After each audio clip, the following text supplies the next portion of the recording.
안녕하세요. 저는 40대 중반에 들어서고 있는 평범한 아줌마네요. 가을에 여러분들 즐겨 듣는 노래가 혹시 있으신가요? 저는 나훈아 팬이어서 나훈아의 친정엄마라는 노래를 참 좋아하는데요. 그 노래만 들으면 왜 이렇게 눈물이 나는지 모르겠어요. 여러분들도 혹시 그런 노래가 있으신가요?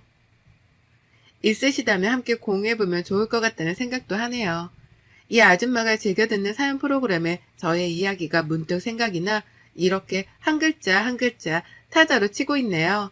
워낙 컴퓨터도 못하고 말솜씨가 없어 답답하실 수도 있지만 그래도 열심히 한번 제 사연을 소개해 보도록 하겠습니다. 저는 어릴 때부터 아빠가 일찍 돌아가시고 엄마랑 저 오빠 이렇게 세 식구가 살았습니다. 묘복했던 저희 집은 아빠가 돌아가시자마자 가세가 확 기울어서 엄마가 일을 하며 오빠와 저를 책임지셔야 했습니다. 저보다는 오빠가 장남이고 훨씬 더 공부를 잘했기에 저보고 가라는 오빠의 마음에 저는 한사코 거절하고 대학을 포기해 일찍부터 취업을 했습니다. 오빠는 다행히도 서울의 좋은 대학에 붙어 엄마와 저의 자랑이기도 했지요. 그렇게 오빠가 군대를 가고 저랑 엄마랑 둘이 살게 되면서 지금 생각해보면 이때가 가장 행복했었다는 생각이 들기도 합니다. 둘이 사니 제가 벌어오는 돈만으로 풍족하진 않지만 먹고 싶은 걸 먹을 수 있고 엄마와 주말에는 가끔씩 여행도 다니며 오빠는 결혼해야 되겠지만 저는 엄마랑 살아야겠다는 다짐을 하기도 하였습니다. 그러다 저는 사귀던 남자친구와 원치 않는 임신을 했네요. 그때만 해도 지금처럼 혼전 임신이 많이 없었기에 지우려고도 생각했지만 엄마는 그러는 거 아니라고 하면서 엄마가 도와줄 테니 꼭 낳으라고 용기를 주셨으며 시댁에서는 잘난 아들 아껴 막는다며 반대를 참 많이도 하셨지요. 저희 집에 찾아와서 아이를 지우라고 난리도 치고 그때마다 울면서 이렇게까지 결혼을 해야 하나 싶기도 했습니다. 하지만 뱃속에 우리 아이를 생각하며 그런 시댁이어도 아빠 없는 자식을 만들지 말자라는 생각으로 결혼을 했고 번갯불 콩고 먹듯이 결혼식을 올리고 시댁에서 얻어준 작은 신축 빌라에서 신혼살림을 시작했습니다. 남편은 저와 다르게 좋은 대학 나와 유학까지 결정되어 있었지만 아기가 생기는 바람에 대학교를 졸업하자마자 취업을 해야 하는 상황이었지만 시댁에서 남편이 공무원 시험을 꼭 봐야 한다면서 생활비를 줄 테니 남편 공부하는데 방해하지 말라고 하더군요. 저는 임신 기간 내내 먹고 싶은 음식도 제대로 먹지 못하고 잠 한 번 푹 자지 못했습니다. 아침마다 전화 오는 시어머니에 남편 아침 챙겨줬니? 라는 물음에 대답해야 했기에 늘 새벽같이 나가는 남편의 밥을 챙기고 조금 쉬려고 하면 시댁으로 와서 집안일 좀 도우라고 하는 시어머니의 시집살이에 한시도 쉴 수가 없었습니다. 남들은 임신하며 몇십 킬로씩 살이 찐다는데 저는 너무 찌지 않아서 오히려 병원에서 이렇게 되면 출산하는데 힘들 수 있다고 많이 먹으라고 할 정도였으니까요. 임신 기간을 거치고 출산을 하던 날에도 제 옆에 있었던 건 저희 친정 엄마였습니다. 오랜만에 만난 엄마는 저의 모습을 보고 한참을 뒤돌아오셨어요. 너무 말라버린 제 모습이 안쓰러워 집에서 바리바리 미역국이랑 반찬을 싸와 출산하던 날 그 미역국을 먹으면서 울었던 생각이 나네요. 저는 조리원도 가지 못한 채 집에 와서 산후조리를 해야 했고 다행히도 친정엄마가 도와주셔 2주 동안은 참 행복했습니다. 본격적인 육아를 시작하면서 남편은 아이가 울면 밖으로 나가고 친구들과 만나 공부도 안 하고 술 마시고 늦게 들어온 날도 많았습니다. 그럴 때마다 잔소리를 하면 그럴 거면 아이를 왜 낳았느냐면서 저를 타박하기 일쑤였고 시댁도 마찬가지였습니다. 그렇게 아이가 조금 커 어린이집에 가면서 조금은 숨통이 트이기 시작했고 남편은 거의 4년을 넘게 공무원 시험 준비를 하며 떨어지는 바람에 선배 회사에 취직하기로 결정을 하였습니다. 그럴 때마다 남편은 늘 술 마시고 하는 레파토리가 있는데요. 저를 만나 자기 인생이 잘못됐다고 늘 한탄하는 거였어요. 자기는 탄탄대로로 갈 수 있는데 저와 아이가 생겨서 그렇게 되었다고요. 그런 말을 들을 때마다 지금은 아이가 아직 어려 잘 이해하지 못하겠지만 더 커서 이런 말을 들을 때 얼마나 마음이 아플까 싶어 밤에는 숨지겨 운 적도 많았습니다. 남편은 회사에 다니기 시작하면서부터 외박이 잦았고 그런 날에는 아이와 저 둘이 집에 늘 있었습니다. 오랜만에 친정이라도 가려고 하면 시어머니는 어딜 친정을 가냐며 저를 못 가게 하곤 하셨습니다. 그렇게 철장 없는 감옥살이를 하던 어느 날 시댁에 저번에 두고 왔던 아이 물건이 생각나 시어머니께 전화를 드렸지만 받지 않기에 필요한 물건이라 빠르게 시댁으로 갔습니다. 띵동 누르고 기다리는데 시어머니가 나오더군요. 당황한 얼굴로 저를 보시더니 이 밤에 무슨 일이냐며 아이 데리고 왜 밤에 돌아다니냐며 타박을 하시더라고요. 저는 아이 물건을 두고 갔는데 필요해 왔다 말씀드리고 들어가려는데 지금 집에 손님들이 와 있다고 다음에 와서 가져가라고 하시더군요. 지금 필요한 거다. 그럼 그것만 가지고 가겠다 하니 갑자기 저에게 이런 말씀을 하시더군요. 지금 들어와봤자 좋을 게 없을 텐데 그럼 들어오던가 라고요. 그래서 그게 무슨 말인가 싶어서 신발을 벗고 들어가 아이 물건을 찾는데 손님 몇 명과 저희 엄마가 주방에서 설거지를 하고 계시는 거예요. 너무 놀라 엄마! 라고 부르니 엄마가 갑자기 너무 깜짝 놀라서 그릇까지 놓치셨더라고요. 왜 여기에 있어? 나한테 말도 없이 우리 시댁에 왜? 라고 물으니 엄마는 아무 말도 못하고 있고 시어머니는 저에게 코웃음을 치며 말하더군요. 아, 내가 저번에 너네 집에서 사돈 요리 먹어보니 너무 맛있더라고. 그래서 집에서 요새 쉬신다길래 우리 집에서 가끔씩 요리해주면 어떨까 싶어서 돈도 넉넉하게 드린다고 했고 뭐 서로 좋잖아? 나는 맛있는 음식 먹어서 좋고 사돈은 돈 벌어서 좋고 얘 원래 남의 집 살림보다 가족 살림이 낫잖니? 라고요. 엄마는 시댁에 한 달 전부터 와서 파출부를 하고 있었고 그런 사실은 저는 아무것도 모르고 있었습니다. 남편도 아냐고 물으니 당연히 안다고 내가 말없이 그랬겠냐고 하시더라고요. 돈도 다른 것보다 넉넉하게 주는데 뭐가 문제냐면서 오히려 시어른한테 대든다고 저에게 몰아붙이는 시어머니의 얼굴을 보는데 식탁 위에 있던 맥주잔을 들어 그대로 시어머니에게 뿌렸습니다. 아무리 내가 하찮더라도 그래도 사돈되는 분에게 자기 살림을 시키다니요. 그것도 남편이 알고 있다는 사실 자체가 저에게는 여기에 있을 이유가 없더군요. 그렇게 맥주를 뿌리니 시어머니는 소리치면서 제 뺨을 짝하니 때리며 얘가 어디서 근본 없는 게 들어와가지고 애기 생겼다고 파줬더니 어디서 너 배운 교육이니? 너네 엄마한테 그렇게 배웠니? 하기야 너나 네 엄마나 수준이 알만하다. 내가 돈을 안 줬니 뭐랬니? 그냥 니네 엄마 음식 잘하고 일 구한다길래 우리 집에서 일해보라고 한 것뿐이고 너한테도 말할까 했지만 우리 아들이 말하지 말래서 안 했다. 근데 어디서 지금 그딴 행동을 해? 미쳤어? 라고요. 지금 저랑 저희 엄마한테 이렇게 하신 거 나중에 두고두고 후회하실 거예요. 나는 말 한마디를 하고 저는 곧장 집으로 달려갔습니다.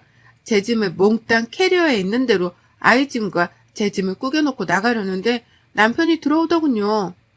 너 니네 집에서 우리 엄마 일하는 거 알았어?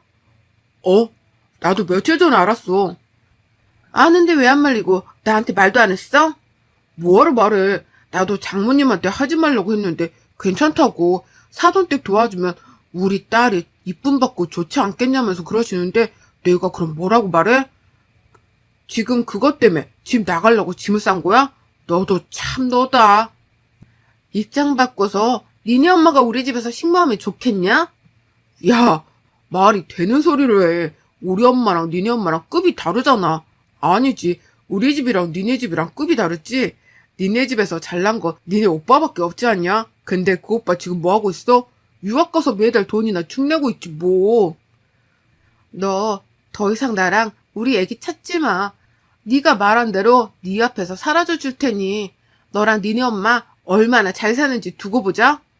아이고, 그러면 내가 무서워서 제발 가지 말라고 하게? 제발 나는 네가 네 발로 나가기를 바랬어. 나가서 좋은 사람 만나 살아?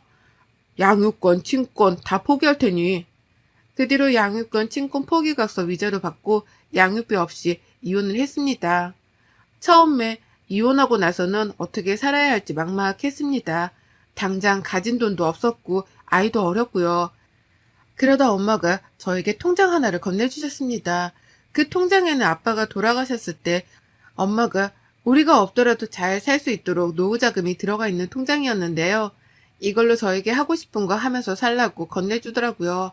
어떻게 이걸 쓰냐고 펑펑 울었지만 엄마는 제가 행복한 게 가장 행복하다면서 뭐라도 시작하라면서 건네준 통장으로 엄마와 저는 조그마한 한식집을 냈습니다. 처음에는 동네에 있는 상가에서 아침, 점심 장사를 시작하면서 단골들이 생기게 되고 엄마의 음식을 좋아하는 손님들이 점점 늘어나면서 저희는 그렇게 조금씩 매장을 늘려갔습니다. 그러다 한정식 전문점을 차리게 되었고 지금은 3개 정도 운영을 하고 있는 상태입니다. 저희 아이 또한 아빠 없는 삶에서 돈의 여유라도 주고 싶어 시작했던 일이 다행히도 잘 돼 아이가 하고 싶은 거, 사고 싶은 거 다 해주면서 살았던 날들이 벌써 이렇게 시간이 지나갔네요.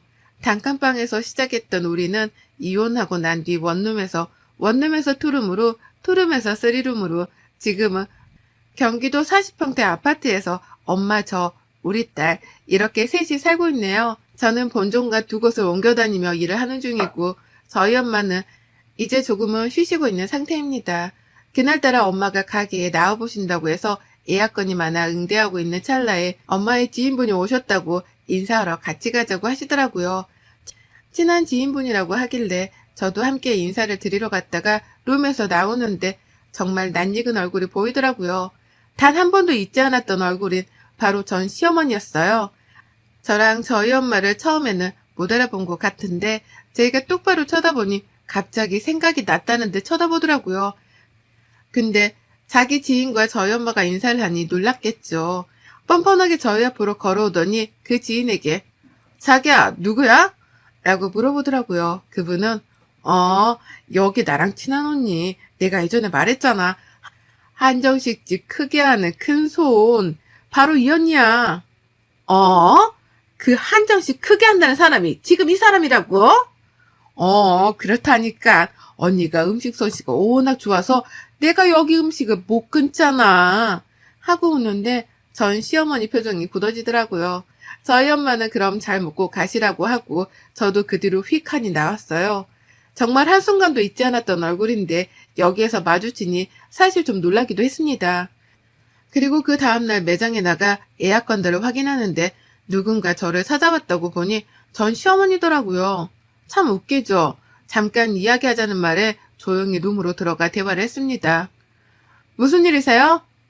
우리 손녀 잘 지냈지? 네? 손녀요? 무슨 말씀이세요?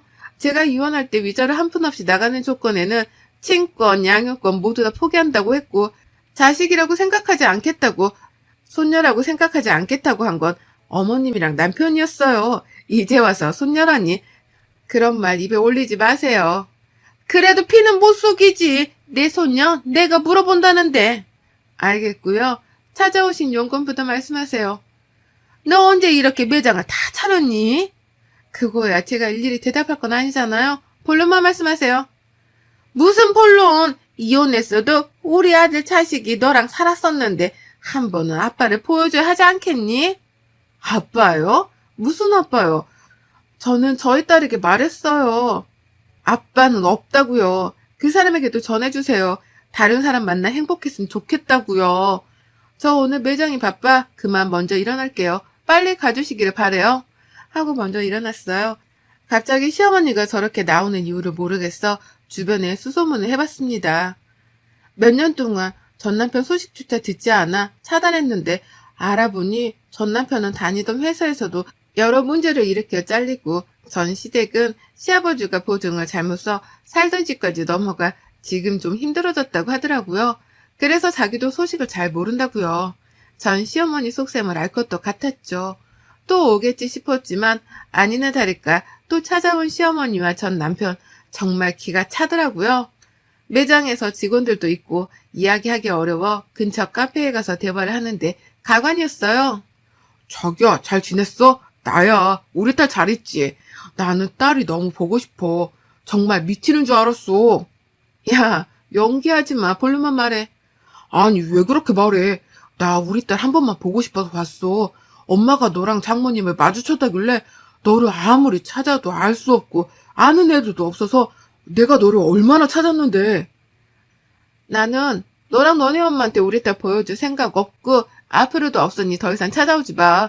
한 번 더 찾아오면 이번에는 이렇게 안 끝나? 얘 너는 무슨 말을 그렇게 하니? 어떻게 자식과 부모의 연을 끝낼 수가 있어? 그러지 말고 한 번만 애 데리고 나와봐. 우리가 걔를 뭐 어떻게 하는 것도 아니고. 제가 지금 그쪽들 속셈 뻔히 모르는 거 아닌 거 아는데 연기를 하시려면 좀 제대로 하세요. 너무 심하잖아요? 무슨 연기를 말하는 거니? 지금 제가 돈 좀 버는 것 같으니 저에게서 뭐라도 떨어질까 이러시는 것 같은데 착각하지 마세요. 우리 딸은 그쪽들 만날 일 없으니 계속 찾아오셔도 소용없어요. 하고 일어나서 나갔는데 시댁에서 당했던 그 악몽들이 떠올랐습니다. 잊고 살았다고 생각했는데 가장 힘들었던 때 그 사람들을 만나니까 정말 힘들었습니다. 내가 우리 딸도 아빠가 보고 싶은데 나 때문에 그러는 건가 싶기도 했어요. 그렇게 고민하고 나서 엄마에게 물어봤어요. 과연 아빠가 있다는 걸 말해주는 게 나을지요. 엄마는 그래도 아빠가 있다는 건 말해주는 게 어떻겠냐고 하시더라고요. 딸에게 잘 설명한 뒤 전 남편과 전 시모를 딸에게 이야기해주기로 마음 먹었습니다. 그렇게 처음 만난 아빠를 보니 딸은 어색해 하더군요. 애기야, 할머니야. 할머니가 얼마나 우리 손녀가 보고 싶던지. 우리 딸, 아빠야. 아빠가 우리 딸이 너무 보고 싶었어. 셋이 만나는 동안 저는 딴자리에 앉아 생각에 잠겼습니다. 이제 집에 가려고 이야기하는 순간 갑자기 저보고 오늘 우리 집에 가서 같이 있으면 어떻겠냐 하더군요. 딸이 어떻게 사는지 궁금하다고요. 저희 딸도 자기 방을 아빠랑 할머니께 보여주고 싶다 하도 말하니 엄마가 친구들이랑 여행에 가셔서 그럼 잠깐만 들어갔다 가라고 말한 후 집으로 갔습니다. 집으로 가니 자기네 집인 마냥 곳곳을 살피더군요.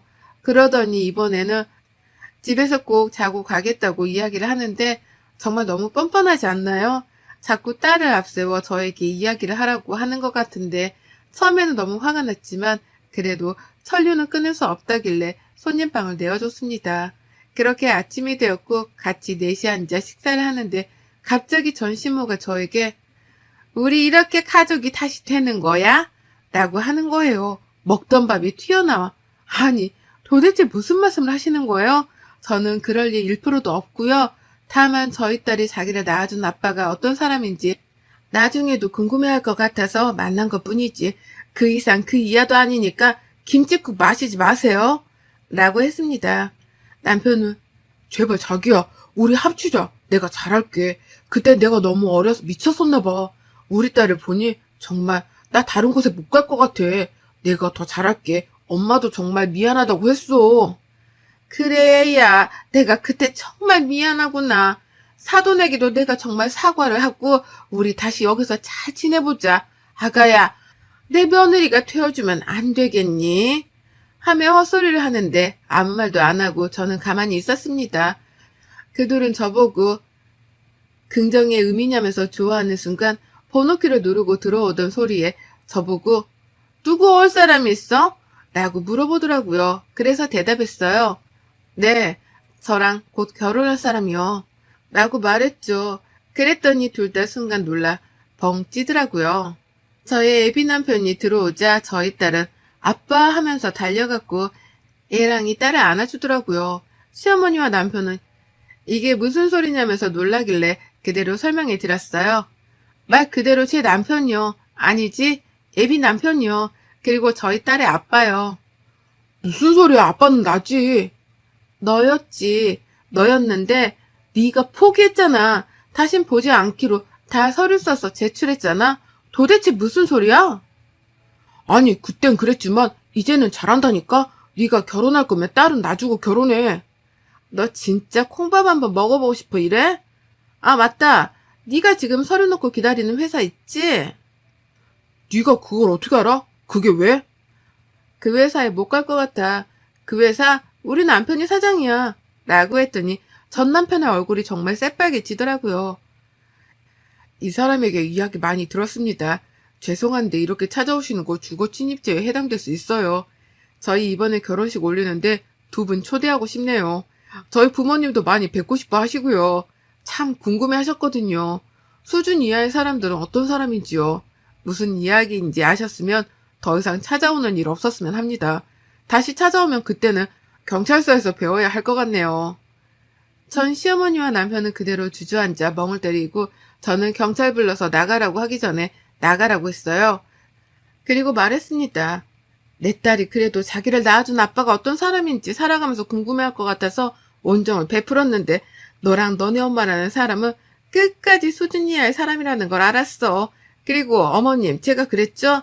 그때 그 일 반드시 기억하고 있었다고요.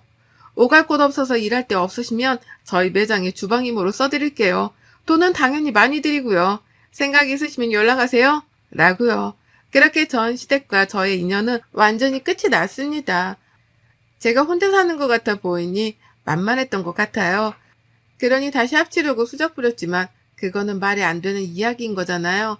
수준 이하의 사람들이니 수준 이하로 대해줬으니 더 이상 찾아오지 않겠지요. 그렇게 저는 오랫동안 마음속에 품어왔던 감정을 보내주었습니다. 저희 애비 남편은 저희 친정엄마가 소개해준 사람이에요. 오랫동안 단골로 왔던 부부가 있었는데 그 부부와 엄마가 연을 잘 맺어 저와도 이렇게 인연이 닿았답니다. 알고 봤더니 굉장한 재력가의 집안이었던 저희 시댁은 정말 검소하시고 늘 배려하고 이해하는 삶이 가장 행복하고 윤택한 삶이라고 말씀하시거든요. 그 삶의 목표를 이어받아 저도 이제 남편과 저희 딸과 엄마와 행복하게 살고 싶습니다. 저의 새 출발을 응원해 주실 거죠? 여러분의 생각은 댓글로 남겨주세요. 오늘도 시청해 주셔서 정말 감사합니다.